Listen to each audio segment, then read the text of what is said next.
The ability to acknowledge what you're actually feeling, what wants to be said, what wants to be expressed. That first, and just writing that down, making a nugget of it, and then unpacking that later, I think is a really cool approach to it. This is the Deep Dive with Adam Roa. What is up, Deep Divers? Hello, hello. Thank you for joining me for another episode of the Deep Dive podcast. My guest today is Lindsay Ell, who is an incredible musician. She's actually one of the best guitarists that I've ever met in my life. And I've talked to Angus Wilson about this. We believe her to be probably one of the top 5 guitar players in the world for women. And I don't want that to be offensive, like for a woman, she's one of the best guitar players in the world, period. But honestly, for a female guitar player, she's probably one of the best in the world. And she had a new album, her new album, Heart Theory, which just came out and actually hit #1 on the charts across all genres. That means that she, for at least an hour, was had passed Taylor Swift. So suck it, Taylor. And then as far as the reason why I wanted to have her on the Deep Dive podcast here is because her concept around Heart Theory, which I'll let her dive into, was entirely based in the ethos that I have around art, which is using art as a healing tool, using art as a way of connecting deeper with ourselves and expressing. And that has been magical to get to dive in with her around it. Lindsay, before I dive into this with you, I feel like we should make an announcement. You want to say hi first? Hi, everybody. I am such a fan of the Deep Dive. I'm such a huge Adam Roa fan. I'm part of Create. So I'm just, a fan on all sides of things Adam Roa. But yeah, it is such a pleasure to be here. I feel like I can officially cross being on the Deep Dive off my bucket list. It's a good day. It's a good day, Adam. You've been listening to a lot of Deep Dive podcasts over the last couple months. I have been diving deep. Yeah. And Lindsay and I are leading a workshop called Write from the Heart, which is on October 13th. And it is entirely about how to let emotions and your human experience move through you and out into art, specifically through writing and songwriting. And it's for anyone who really has something they want to express. And it's something where Lindsay and I have really met on that, on the power of art and why we've dedicated our lives to that. And with my new song Voices coming out and the various different components of music entering into my life, it's been cool to have a partner in crime here, because Lindsay and I have now been dating for, how long have we been dating, Lindsay? I guess you could say 2.5 months. 2.5 months, something like that. And so this is actually the first time that we're speaking about it publicly. Like we haven't, I mean, you may have seen it in our stories, but this will be considered like an official kind of announcement, I suppose. And there will be a lot of angry men sending me death threats, I imagine, on social media. What about angry women sending me like angry messages? Uh-oh. Look out. Look out, inbox.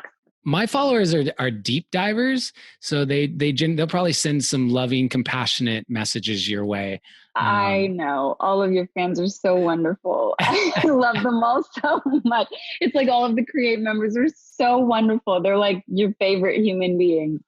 Yeah. So anyway, we saved it for the Create community and the Deep Dive podcast to just kind of officially come out with the fact that we have been dating for a few months now. And the reason why that's important, because neither of us wanted to feel like we were hiding it on this podcast and like talking around it. Although it's not necessarily the focus of this podcast. We're not just going to talk about our relationship. However, what I do want to start with is, Lindsay, your last album, Heart Theory, which is incredible, is about a breakup. And your process with the breakup. Can you take us through how you you wrote the album, how it related to the breakup, and just kind of give us the context for Heart Theory. Yeah, I mean, I went through a breakup just about 3 years ago now. And it's sort of what started the whole process of me just writing songs exactly how I was feeling. And I would just wake up and walk into the writing room and be like, all right, guys, this is how I'm feeling. And I was about halfway through what I now can look back and see is the record. And I was looking at the songs that I was turning in, and literally the song title to the date, the song title to the date, the song title to the date, and being like, I mean, you could see me slowly unravel through all of these songs. And I'm writing these songs through this process of what I'm going through right now. And how cool would it be to write a concept album that is sort of like my musical diary and journal of me going through this process? I'm a huge nerd about a lot of things in life, but I love reading about all things personal development and just all angles of it. And so there's this thing called the 7 stages of grief, which I'm sure a lot of people listening to this podcast know about. And it's just one way of articulating that process, that transformative process of you as a human being on this planet, feeling every emotion anytime we go through transformative times in our lives. So whether that's from a breakup, whether it's from losing a loved one or a job or going through a global pandemic, whatever the reason is, I think that we need to go through this process of really feeling all these different emotions. And so I decided to write an album of my process and write it in order. So it would start, track 1 would be in the first stage of grief of shock. And then it would go through the whole 7 stages of grief: shock, denial, anger, all the way to the last stage of acceptance, where you can look at yourself in the mirror and accept yourself for everything that you are and everything that's happened in your life to get you to this point. Because I feel like all of the ups and downs make us who we are, make us into like the messy puzzle pieces as we show up in, and as the beautiful human beings that can be appreciative of every high and low moment. So, so that's what I did. I wrote a concept album and I called it Heart Theory because theory is like the science of music. It's like why all the notes work and like why they weave this complicated pattern, and on any instrument you can apply theory to it to make it make sense.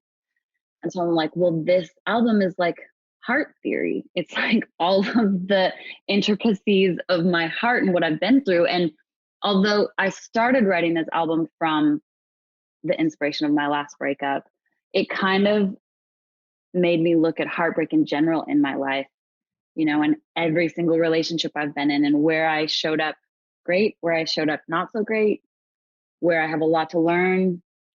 And really the past 3 years, I've just been like really diving into who I am and why maybe I haven't been aware of the things that I have been. And it all came out through this album.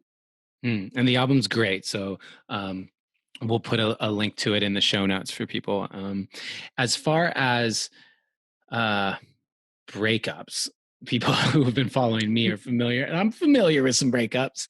And one of the things that you said was, the parts of you that were that how you were proud of how you showed up, and then there were parts of you that were not proud of how you showed up back then, and learning how much you weren't necessarily even aware of, right? Mm-hmm.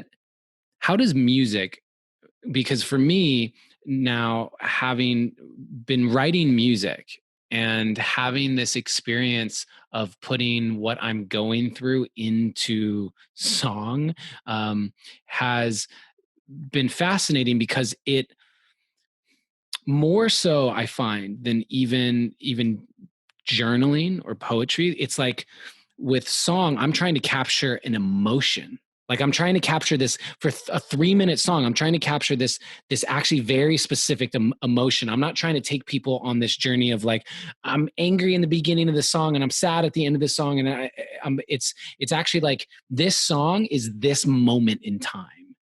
And I'm curious, from your perspective, how long did it take to write that and like write the album, like how from start to finish, from the breakup to the last song that you wrote for it? And was the writing process where you were learning all those things about yourself, or were you getting the awareness from some other place, like the Deep Dive podcast or something? I mean, as far as timeline, like as a musician, I've been writing songs ever since I was 10 years old. And so writing is just a part of my life that I'm so grateful for. And yes, I agree. I think that writing music is, even like writing in general, whether it's in a journal or poetry or whatever, is just so amazing, being able to get that part of you out.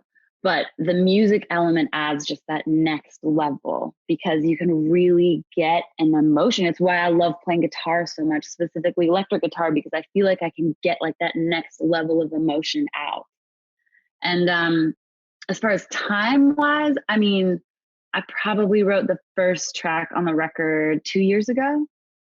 And then we finished the last song that ended up on the record the night before our last band tracking session. We finished it at 2 a.m. before we went in the studio at 10 a.m. the next morning. So, and that was right before lockdown. So that was in March.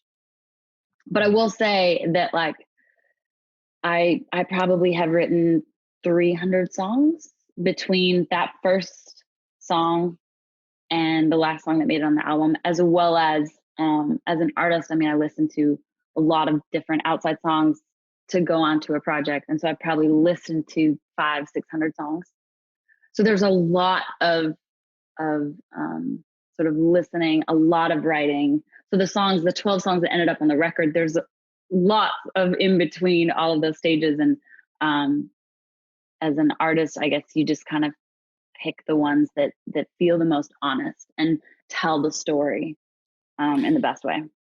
And that's a different perspective for me. So as someone new to songwriting, my poetry, for example, I have journals full of just poetry writing that it's like a little bit here, or like a start of something here, and it just goes unfinished or whatever. But in general, I know when I'm starting a poem, I can tell, oh, this is one that's going to be a piece.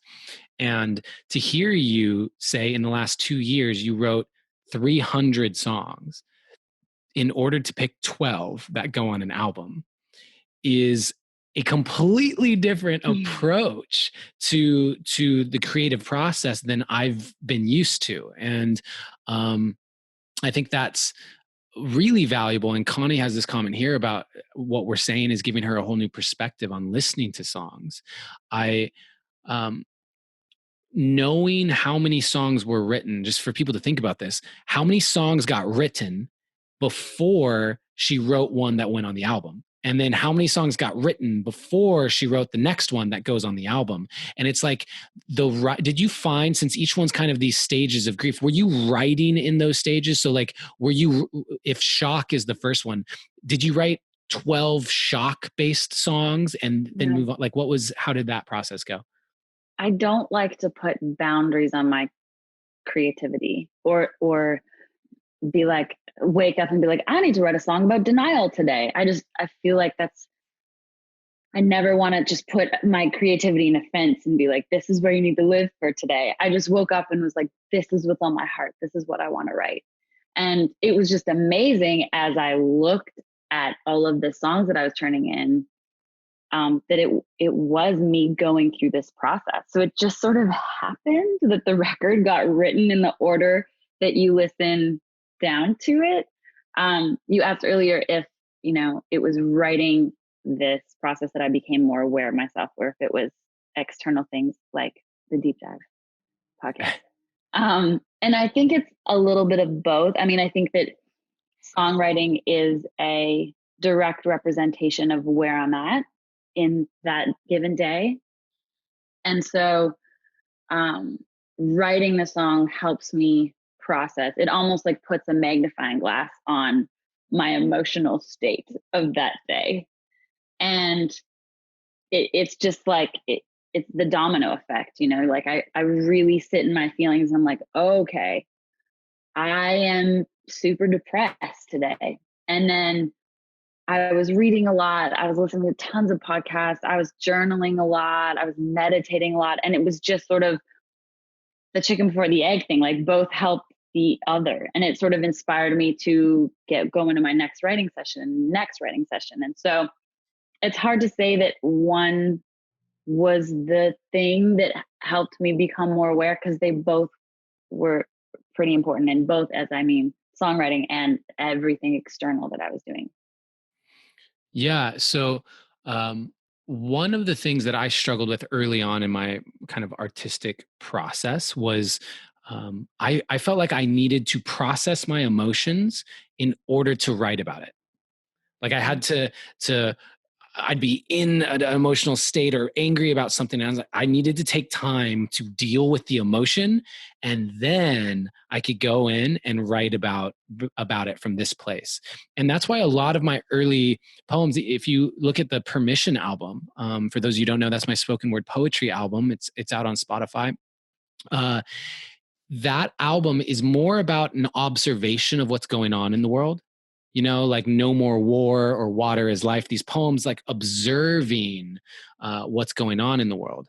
And then what happened was I started to develop the ability to write poetry from a space of what's going on in the now moment. And that happened after my breakup with Azria after 10 years together, where I was just feeling so much all the time. And so I couldn't really write from a space of not feeling those things. But it was a transition for me to be able to write while in the emotion. And I'm curious if that's always been something you've been able to do, or if you also had to, because we've learned that our brains work very similarly. Do you have anything to say around that process of being in the emotion and being able to put it into a song? Yeah, I feel like I get a lot of inspiration when I'm in the emotion. And so often, I have a journal, I have my phone, I sing voice notes into my phone all the time. And a lot of my song ideas come when I'm like in the midst of it and I'm like heavily feeling something. And then I'll write a song title down, or I'll have like one melody idea. And then from those little snippets and tidbits of ideas, I'll sit down with that maybe a week later and then craft the song. So my initial inspiration actually comes from the heat of the moment of it. And like last year, we were pretty heavy touring. I mean, I played 235 shows last year, and we were on the road 280 days, and it was so busy that I got in this routine of like not even really processing my emotions. I wasn't writing a lot because I was just playing so many shows. I mean, I was writing in between, or if I had one off day in town, I'd book a writing session. And I guess I did write when we were on the road, but it just wasn't the same. And it was actually very difficult to write songs because I didn't have that time to sort of feel emotions. I could hash out, 3 open hours to write, but I didn't really let myself feel things. And so, yeah, I feel like I get my initial inspiration for songs in the heat of it. Mm. And that's really valuable, I think, for a lot of people listening, is recognizing that even that process that you just described, which would be similar to my process as well now, especially, is in the moment of the emotion, what wants to be said, what wants to be felt. Mm-hmm. Now fleshing that out into to a poem or a song can be difficult to do when we're simply in the emotion, because the song or the poem requires structure. It requires kind of the logical part of the brain to some degree to come in and play. And when we're in our emotions, as a lot of people have heard me on the Deep Dive talk about, we're in that like limbic reptilian brain where we're just fight, flight or freeze.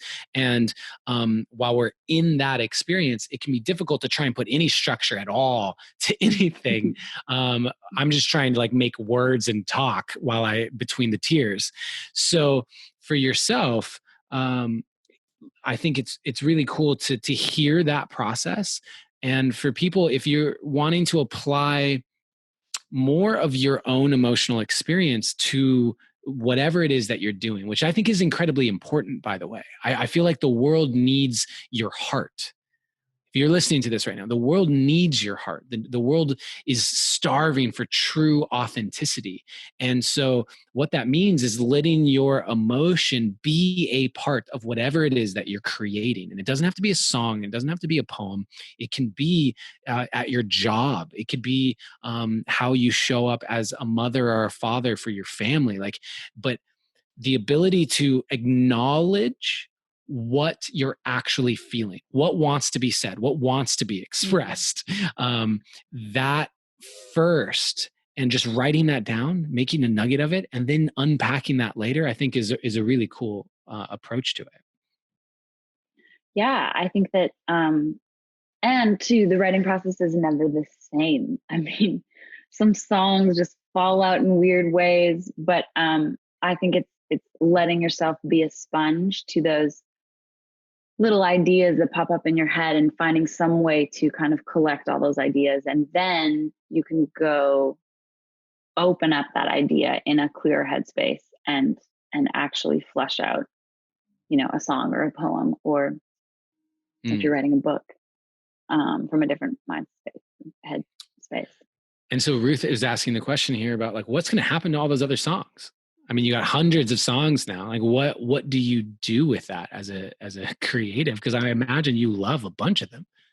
Good question. Yeah, I love so many of them. I mean, now it's a lot more commonplace for artists to release more EPs more frequently. Before it was like, okay, every 2 years you release a full album, and you're on an on cycle and then an off cycle year. And now it's like you can release music whenever you want. So I think I might have some of those songs resurface. I'm also writing a lot now, and I'm in a much different headspace now than I was even a year ago. And so I more just want to see like what seems true to release. But I think even though I released a full album in August, I probably will release another project next year. And maybe some of those songs will see the light of day, or, maybe some of them can get pitched to movies or other artists.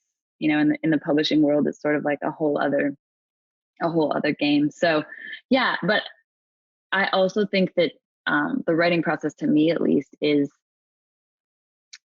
not a numbers thing, but I will not expect every song I write to be the song and to be a song that will be released. It also is just like, I always want to keep writing, and I just want to keep working that muscle in my brain so that one, I get better at it, and two, I've written a lot of songs around this same topic.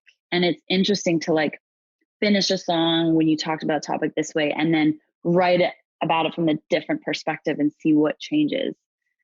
And so I sometimes like challenging myself, like rewriting a similar idea in a completely different way and see what happens. Like, do I get a better song out of it? Should I go back and re-edit the first one? And so the writing process is so complex, and it never is really finished until I guess you officially release it. And even then, you listen to it a couple weeks after it's released, and you go, "Wait a second, I would do this differently." 100%, yeah. And so now, I'm curious, as someone, I've never performed music, right? Stepping into this and releasing my first song, Voices. I'm curious because your whole album is about a breakup. It's about a past relationship, and you're now in a new relationship. We're not going to say it's better or worse. It's just different. And in the new relationship, I could say a lot of things. and so you're in this new relationship, but you're singing these songs right now because you were basically kind of performing this album that was written about a time that you're no longer necessarily in, and emotions that you don't necessarily even feel anymore. As a performer, how do you find that process? Like, how do you connect to it? How do you make it authentic? And what does it feel like? I'd like to know going inside your head, because a lot of the music that's going to be coming out on my end is about a breakup and about that past. And that's going to be like, I plan on releasing a song every 3 weeks. So, I mean, I'm looking at 3 or 4 months probably of music about a past relationship coming out. And I don't necessarily feel those ways anymore. So I'm curious if you could share your perspective. Yeah, performing is a whole other game to me. I mean, it's a lot harder for me to write songs about, nostalgia, and, you still can sit there and connect with an older emotion, but I'm a lot more of like a present feeling writer. As far as a performer, I mean, I grew up on the stage. It's where I feel most at home. I sort of look at performing and recording in the studio and writing songs as 3 different parts of my brain.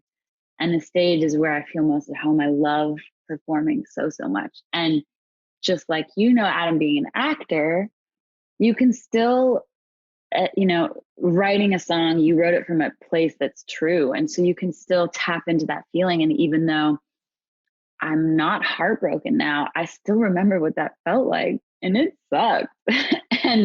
and so I can still authentically stand on stage and sing it because I know how hard that was to go through. And maybe I can sing it and somebody in the audience will be like, I know what that feels like. And I'm going through that right now. Or I can remember that, my boyfriend from high school, the same thing happened. And it's crazy, releasing an album like Heart Theory, the kind of DMs that I get from people all over the world and all different ages. And some of them are like, thank you for writing this album because it's helping me get through this time in my life. Or some are like, I remember when my first boyfriend ever, like, this is bringing back so many memories. And so I just think that music is to help us connect to ourselves. And it's that universal language that can bring us together as human beings on this planet. And whether that's present memories or past memories, I think that it's easy to tap into that. So singing songs on stage, it doesn't necessarily need to be exactly what I'm going through. That's more a writing thing. And do you feel, because you've been taking in Create, this community here, you've been in a few of my energetic wizardry classes. So, I believe that everything is energy. And as an actor, like you spoke to, we see things like Heath Ledger, right? Heath Ledger overdosed while basically, because he couldn't, from all accounts, wasn't really able to break out of the darkness that he went into to play the Joker. And it's one thing to, as an actor, for me to tap into that and be in that and consistently rehearse in that and then perform in that. But once the play is over, I can let it go, or I can begin the process of letting it go. And for you, as like your single that is incredible, it's called Want Me Back. And it's literally, is it tomorrow or is it tonight that the music video is coming out? I think it's tomorrow. Well, yeah, tomorrow. By the time this podcast episode's out, it's already out. Be out. Yeah. By the time people, except for the people here live, but for if you're listening to this or watching this on YouTube, the music video will be out for this, and it's incredible. It's really, really good. And as far as that's a literal like message to your ex, right? And that, as because it's your single, there's a lot of requests for you to perform that song. And so on an energetic level, I'm curious, do you feel like it keeps you tethered to that time in your life at all? The way that the comparison is like the Heath Ledger thing, like it's still an energetic tie until it's eventually let go? Or do you find that you found a way to feel completely free of that time? Because I think a lot of people, and I know for myself, I didn't want to write poetry about my depression when I was going through it. I didn't, at the time I didn't want to, because I felt like I was solidifying it. I obviously came around and now I saw how healing it was because I ultimately did start writing poetry. It's why now we're like offering Write from the Heart as a workshop, is because I realized how healing it is to do. but I haven't done the staying tethered from the performing aspect. And I'm curious what your thoughts are around that, since you know my perspective of everything being energy. Yeah, I never look at music and writing as tethering to an emotion. It's also why I'm so excited about our workshop, Right from the Heart, because I look at music, whether you're writing it or performing it or enjoying it, um, as therapy. And for sure, when I sing, when I perform, um, I look at it as grounding. Like if I wrote, my current single "Want Me Back," for instance, I don't necessarily feel tethered to that feeling. I'm more am grounded in learning and an awareness around the state I was, who I was then, and I'm appreciative of that person because it's brought me to now. Like I couldn't be the human being I am now without having been her. And so I'm grateful for her. And now I'm more aware of what she had to go through, what she had to learn. And now I can like take her hand, that version of myself, and bring her along with me, knowing that I am a much more equipped and self-aware human being because of that. Same instance, I wrote a song on this album about my story as a little girl. I was raped when I was 13 and again when I was 21, and I've never talked about it before.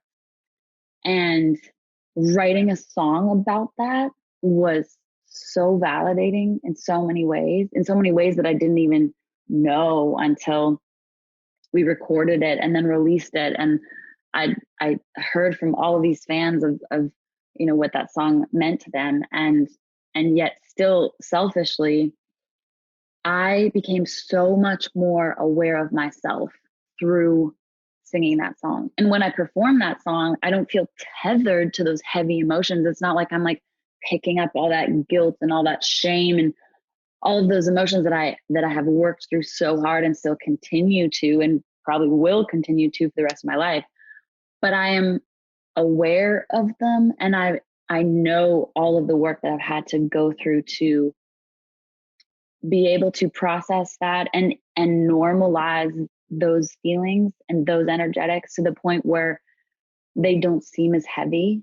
And so now I can sing a song like "Make You," which is the song I wrote about my story, and just feel like a huge amount of gratitude for that girl. So if anything, instead of like a negative, like tethering to that emotion, it's more of like a deep appreciation for like, whew, yeah, that was a time. And I have a song to talk about it. And I hope this song can inspire other people to,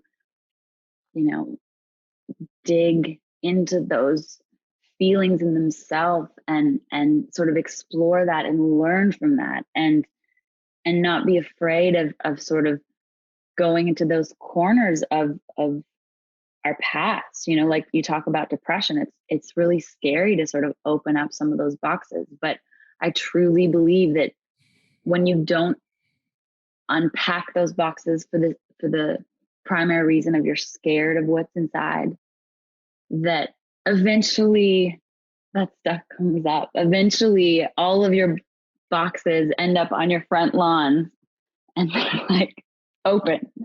And so if you can approach it from a place of, all right, I'm gonna honestly and vulnerably open up this cardboard box and see what's inside of it. And then to take it a step further and write about it, which I just think it helps you process those emotions. It's such an incredibly healing thing to do. And so performing a song that you've written about the feelings that you've had to process is like the next level. Like writing it, which we'll talk about in Right from the Heart, and I'm so excited about that, is the first step. But then being able to perform that song is like the next level. It's like, whew, you process it night after night after night. I love that. And yeah, even I just had like a song idea. It's like unpacking boxes on your lawn. Like I love it. Cardboard boxes on your I'll lawn. write that with you. Cardboard Yeah. boxes on your lawn. Country hit. As far as the thing that I really resonate with what you said, and was something that I learned about the writing process for me, was initially there was this fear that if I were to write it down, that I was solidifying it. But what I actually came to understand was, by writing it down, I externalized it and almost like put it out here. So it was no longer just in here. And so much of the heaviness for me around depression and the various aspects of the breakup and stuff was, it felt like it was all just inside and I couldn't get it out. And it just kept building and growing and growing and growing. And when I started to write about it, and specifically artistically write about it, because journaling, everyone knows I'm a huge fan of journaling. I encourage people to journal like every single day. And the thing about and why with our workshop, for example, it's about the creative writing process, is because the creative writing process removes the linearity in a lot of ways. And it's just like, what are you feeling? What wants to be expressed? Because you can speak in metaphor, you can say lines that no one else even understands what that even means, but it has meaning to you. There's so much freedom in that. And by the end of it, what has happened is now it's out here too. It's externalized. I'm not carrying this by myself, in myself. I have this thing out here that is now holding it with me. And that I can't really put into words how healing that has been for me in my past breakups and depression journeys, is to have something that allows me to feel like it's not just in me, but it's actually outside of me. So I can really relate to what you're saying in that way. Yeah. And I'll also say that, like, going through traumatic events in our life, whatever the reason for, they just carry such a weight. And when you can take that weight and turn it into something fun, and I'm not saying that writing a song about these heavy things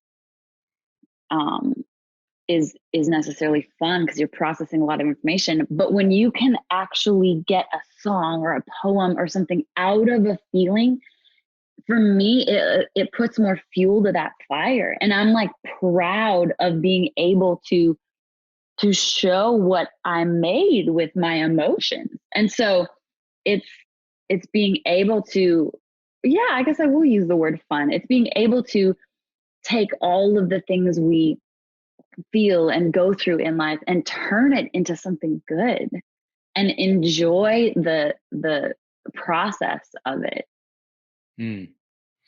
And so your last album was about a breakup. All of my next coming music is about a breakup and that experience.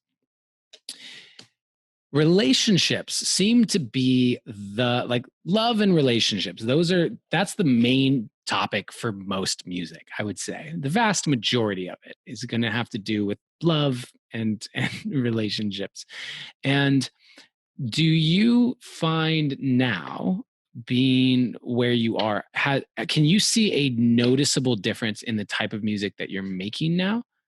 Has it changed even like the type of music, or what is the process of where you are as a musician and artist and writer? Yeah, I mean, like I said, I write so honestly about where I am mentally and emotionally most of the time. And I will say, Adam, I mean, a lot of last year, I was so focused and I was so committed to my career and playing,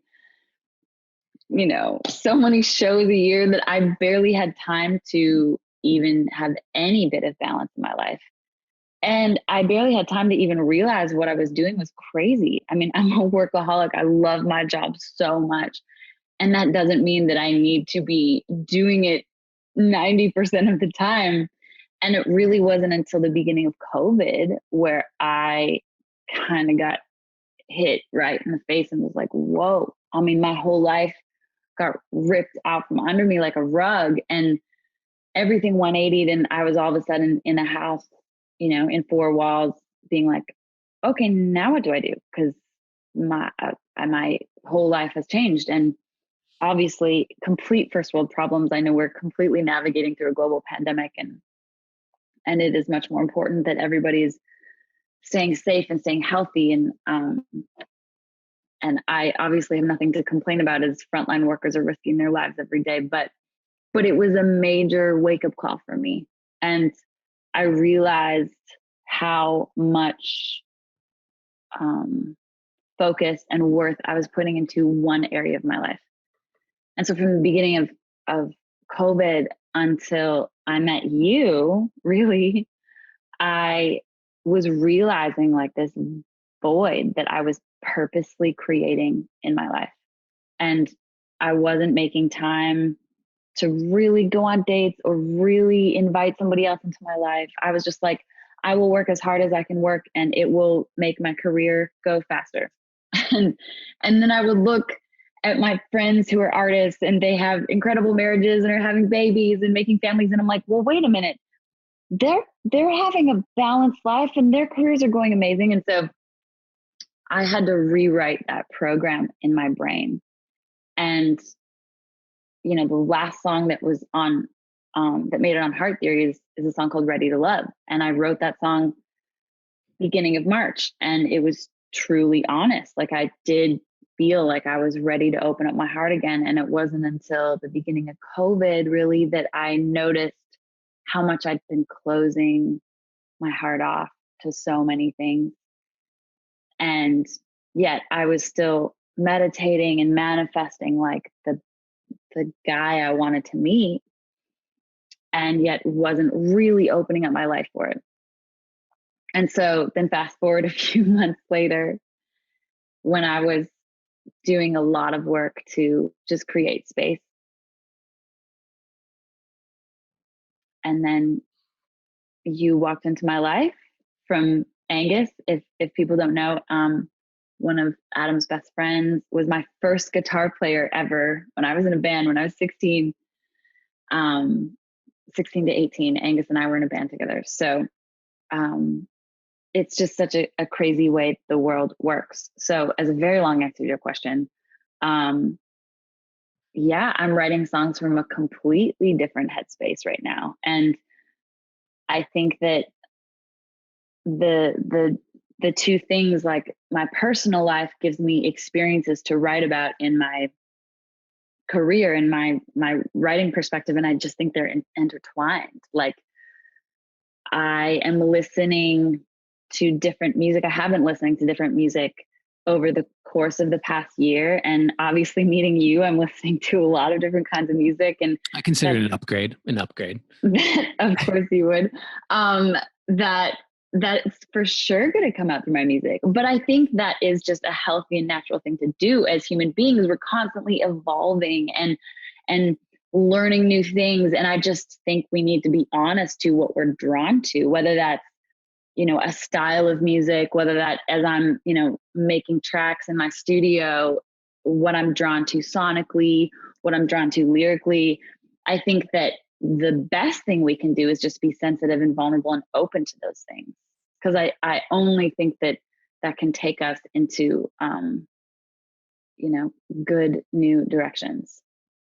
And so it's interesting because there are probably so many people listening to this right now who have big visions for their life, right? For all of you live here right now with us, how many of you have a big vision for your life and what you want to do and what you want to create, right? Like there's a lot of that. And one of the ideas that we have been sold is that essentially just the more energy you put into it, the faster it'll go. Right? Like if you just put in more time, more work, more money, whatever, into that vision, it goes faster.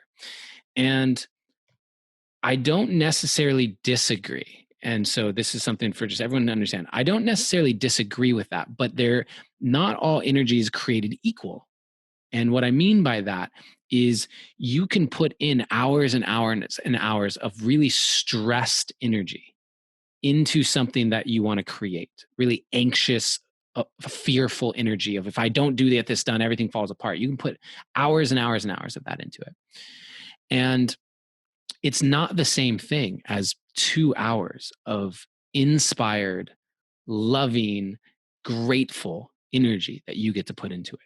And so when you speak of balance, I kind of laugh, because I think anyone who knows me knows I'm a bit of a workaholic. Like I am so committed to the things that I want to do and am doing in my life. And I don't tend to shut off, like late. And you know this now, like late at night, I'll have ideas about things. I'll be going through things. I'm responding to messages at 11 o'clock before bed, and just all of this stuff. And so, how have you, like, what adjustments have you made or are you making? Because I feel as if what I want people to take away from this is that you're successful in the eyes of so many people already. I mean, you just won, I don't know if you've won multiple CCMAs. You've been nominated for a CMA. You've toured with Keith Urban and all of these, like, you have done so much. And yet here you are talking about the importance of balance. And then there are people listening to this that are like, well, it's easy for her to say. She's already arrived at a space that I want to get to. And I'd love to hear you speak to what you've learned about balance and how you're applying it to your life, and any advice that you have for people around it. Well, first off, I mean, I don't think that, I guess it's a thing to define success or arriving at a certain place, because it's different for everyone. And also, I think the definition of that changes as we go through life. I know, Adam, we've had a conversation of, like, when you set a goalpost, if that goalpost is constantly changing, and maybe that's a healthy thing that goalpost constantly changes. But yeah, I never look at it as arrived at a certain point. I think that if anything, it just keeps you focused and motivated on moving towards the next thing. In terms of balance, I feel that if I can be a little less rigid about the rules I create for myself, then it allows me more enjoyment with the things that I'm doing, and more perspective. For instance, like, I just wasn't really gonna go on any dates. I wasn't really gonna get a boyfriend, because I was like, well, that's going to be a distraction, and distractions aren't good, Lindsay. And then you're not going to be working 14-hour days every day. And I'm not going to be practicing guitar until 2 a.m. every night. And then it's like, yeah, but do I really need to do that every night? I mean, for most of last year, I was so exhausted and worn out that, like you said, when I showed up, I was more just going through the motions to get things done, compared to putting in 2 or 3 hours of intentional quality work, whatever that is, And so I think I've just, in terms of balance, I've become a little bit more gracious of myself and a little bit less rigid. Before, I was like, I am doing this for 3 hours a day, and I am doing that for 2 hours a day, and I cannot do this and I cannot do that. And I mean, I think we go through seasons in our life. At the beginning of COVID, I was like living my life by a schedule.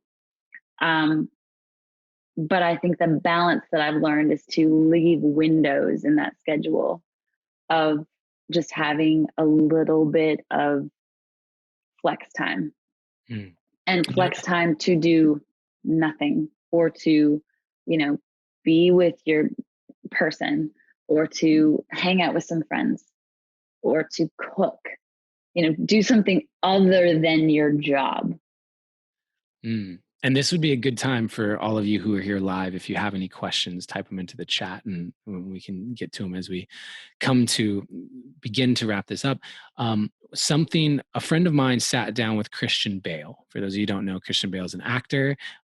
In my opinion, one of the best actors of our generation. I really respect Christian Bale a lot as for the talent that he has and the skill that he has. And she asked him this question. She said, for a new actor, for someone who has been going to acting class and all these things and wants it, what would be your number one piece of advice for how to get better and how to build a career? And he said, go do other stuff. He said, go learn how to ride a motorcycle, go scuba diving, go travel. And his point was that as an artist, you pull from yourself, you pull from who you are, your life experiences.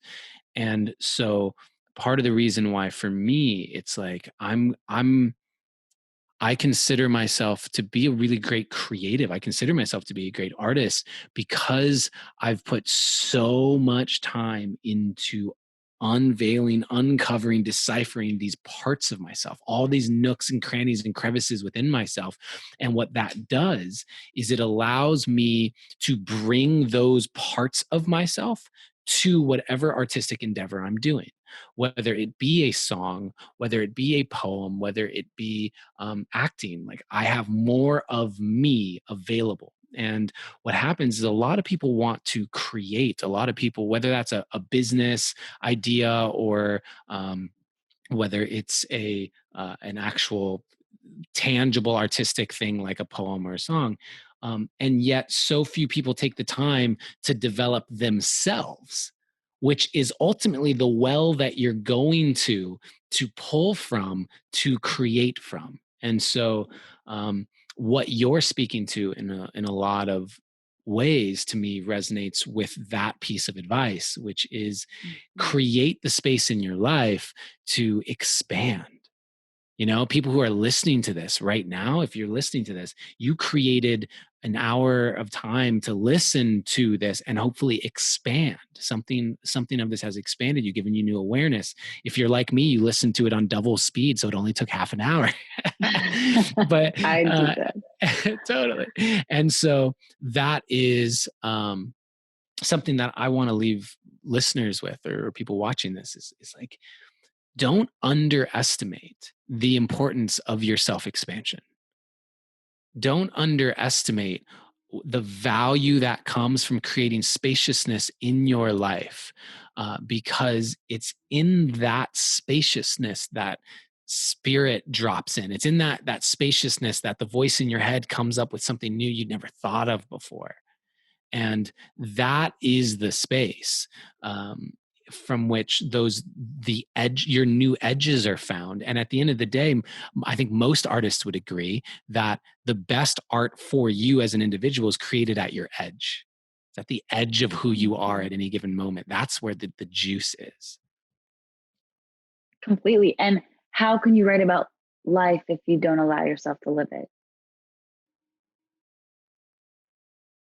Mic drop. There you go. All right. Well, we're going to wrap this up here. I don't see any questions here, so that is going to be a wrap for us. Lindsay Ell, why don't you tell people where they can find you online and all the places where they can see your new music video that's out and listen to your album and all the things?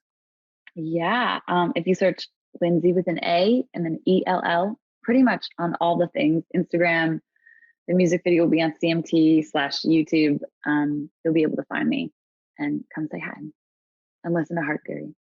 And also go listen to Voices, which just came out, and the Deep Dive is back, and Permission album just dropped. Now I'm being a good girlfriend, but you have a lot of things to listen to. Lots of homework. There it is. You're just supporting. You're such a nurturer. You're such a supporter.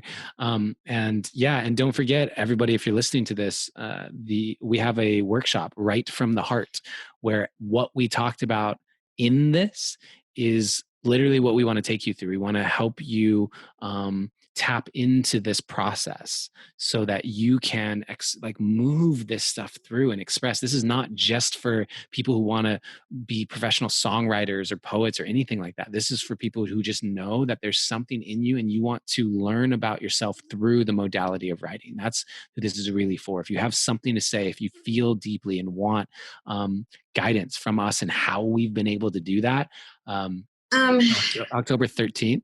And that would be the invitation that I have for anyone listening to this. There's going to be a link in the show notes.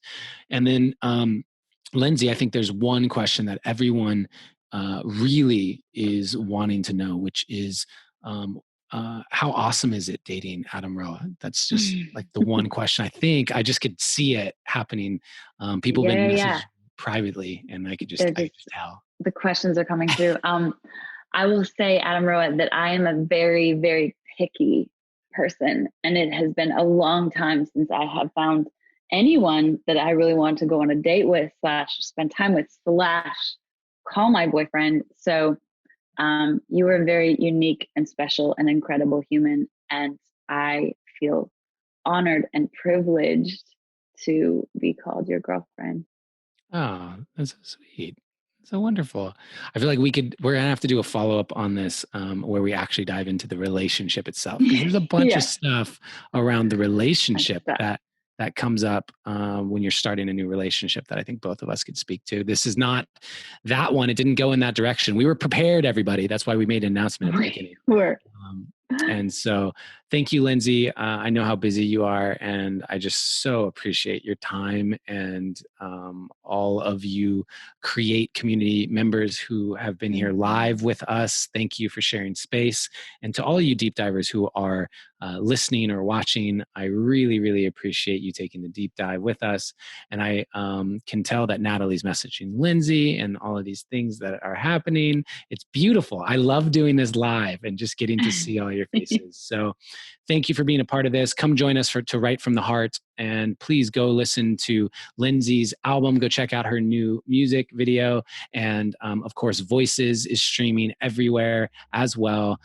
As always, in always, I want to remind you that you are seen, you are heard, and you are loved.